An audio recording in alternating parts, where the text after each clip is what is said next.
Welcome back to another episode of Sarah Big Business, and we are in the countdown day 3, or week 3 actually, how to revise your content strategy or how to update your content strategy for 2024.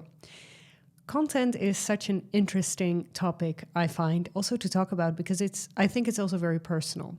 So in this episode, I'm helping you revise your content strategy, and I'm also hoping to give you the tools to actually be able to make this a very personal process, because I think it is actually very personal. I'm not going to tell you have to post a reel every week, so you only have to create 52 small films. No, I'm not going to do that. There's other coaches who like to do that, but I am not the one for you. So I'm revising my content every year, actually, and always at this point of the year. I don't know why. Probably it's because, no new opportunities, new chances and everything.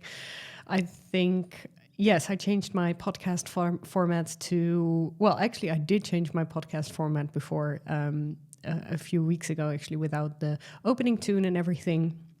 But when I had my client questions format at the beginning of the year, I really started it with it in January, the first week of January. And right now I am contemplating my new podcast strategy. More will be revealed soon. And so also my weekly newsletters will change, and I'm explaining you why. And I've created 7 steps to update your own content. So we're not going to talk about me, of course, it's all about you. But I will probably use myself as an example, in order to be able to help you and to make it more tangible. So the first step is to look at your offers for the upcoming year. And this is already a big one because I know I just got off a call with my club clients and they're still wondering what they should sell next year. But, it's very much also about the intention, right? So what do you want the year to be? What do you want the year to look like? They already kind of know what they are going to offer, but, to put pen to paper can sometimes be can feel quite restricting, and so it's really their process. So we decided to look at the first quarter and then decide the rest of the year. And but it really starts with your offer. So what do you want to launch this year, and actually which content fits that? And this is a big step. I think this is the most important work. So if you're writing this down for yourself right now whilst listening, is thinking, okay, what are the offers? What are the services? What are the packages? What are the whatevers that I want to offer next year? And also, what do I not want to offer anymore? What is something that is draining you, or a client that is draining you, or certain work that you don't like to do anymore, or maybe want to delegate? So is it needed to have different content because of that? Because maybe your offer is changing. So for instance, one thing I'm noticing is I am currently running my pilot 9 Lives. It's going to run fully on January 1st. I'm starting with a big live challenge. It's going to be very nice. I'm going to talk more about that in the upcoming weeks. It's not about that right now, but I'm sending out weekly emails to my 9 Lives community. And what I like about it is they received an email, then they receive an exercise, and it's in my course platform, which is Kajabi, and they listen to it, and then they get back to me in the Facebook community. We also have monthly Q&As, and there's challenges and workshops and everything they can attend for free. And I really like that. And currently I'm writing a newsletter with a tip, or with advice, or exercises, or mindset work.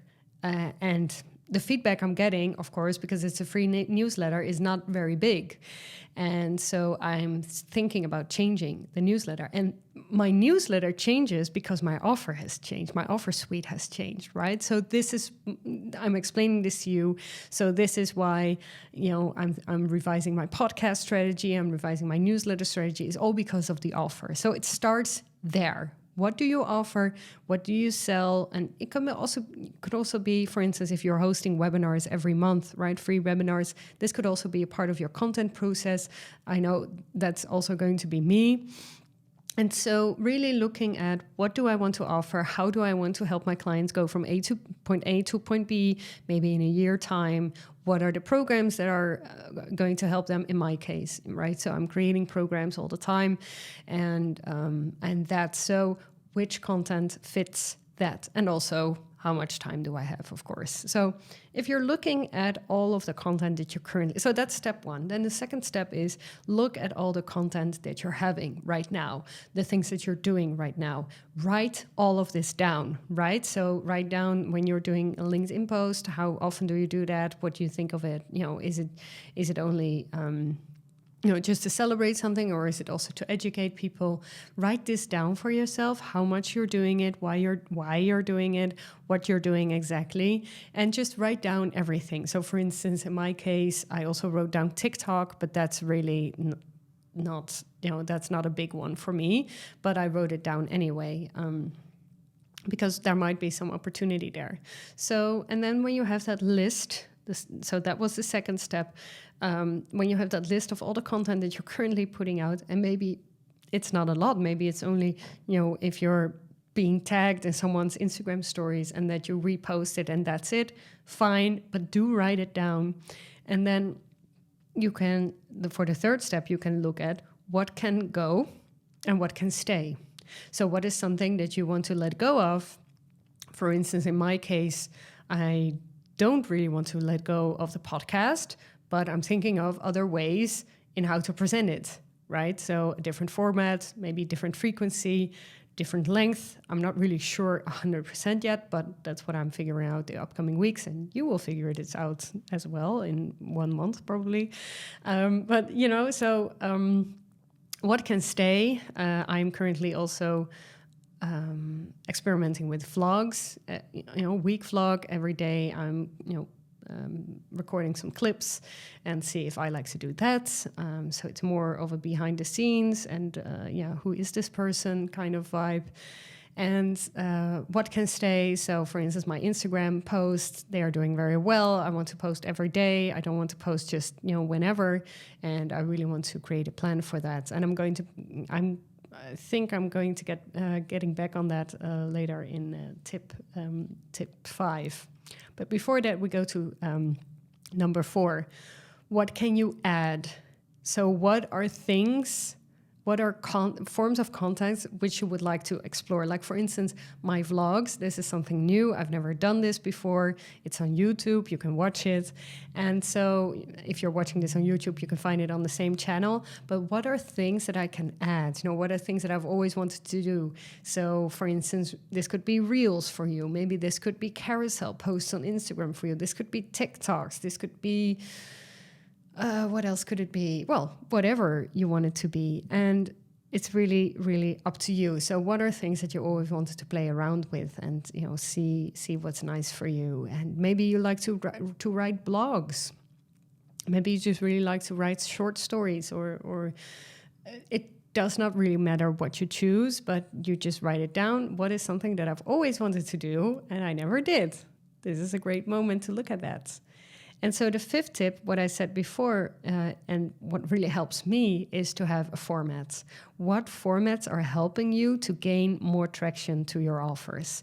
So unfortunately, I'm not someone who just wakes up every day and thinks about a post and it's brilliant and everything. No, I need a format, or I need a template. And that's what I need. And maybe it's not really necessary for you. I think most people need it, but I'm not really sure. But so if you are thinking about your offer, and then which format can help promote that offer.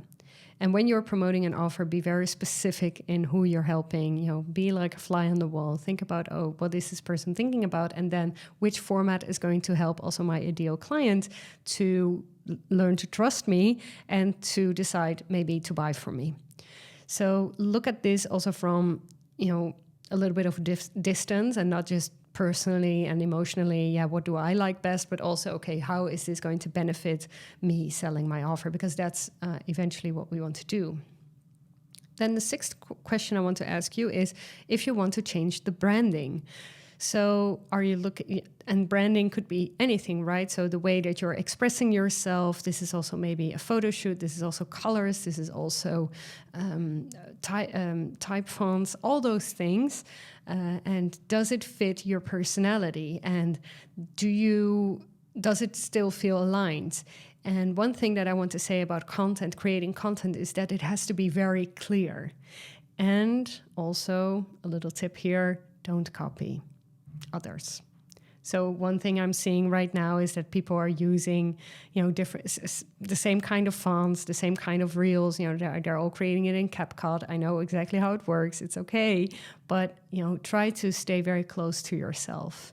And with content, it's not about one size fits all, of course. But yes, one size fits all, no, but being very clear. So having clear colors, having clear fonts and everything, that is going to help you, because people are scrolling very fast on Instagram. And if it's, for instance, Instagram or LinkedIn, and people want to see immediately what you're about. And that has to be clear, but please don't copy everyone, because that's just, it's up to you, really. So, and then the seventh question/exercise I want to give you is to think about what are the things that you want to learn next year. So maybe you want to be more into video editing yourself. It's so easy actually to create a reel with CapCut. This is a free app. I'm using it for, I think, about 6 months now, and it's so great. I can just edit the videos myself. I can add subtitles. It's just all happening, automatically through AI. I can change the fonts in there. I can add some pictures, during, if in a clip I'm talking about something, I can add a picture of something. It's just really, really great. So, for instance, maybe that's something you want to learn. Or maybe you want to learn how to work with Canva. Or maybe you want to learn how to work with a more professional video editing program, unlike CapCut. I mean, it is professional, obviously, but maybe you want to use iMovie or, maybe, how do you call it? No, not Final Cut Pro. Well, a little bit more, a different kind of program. Or maybe you want to learn how to use Photoshop. What are things that you like to do and that you want to stretch yourself in? So this is actually my 7 steps to revise your content strategy. And it's always the end of the year. It's always a very nice moment to do this, because you're looking back at your year anyway, probably, and you're looking forward to the upcoming year. So what content is going to help you bring out your offers? That's where we start. So we first looked at your offer. What are you offering?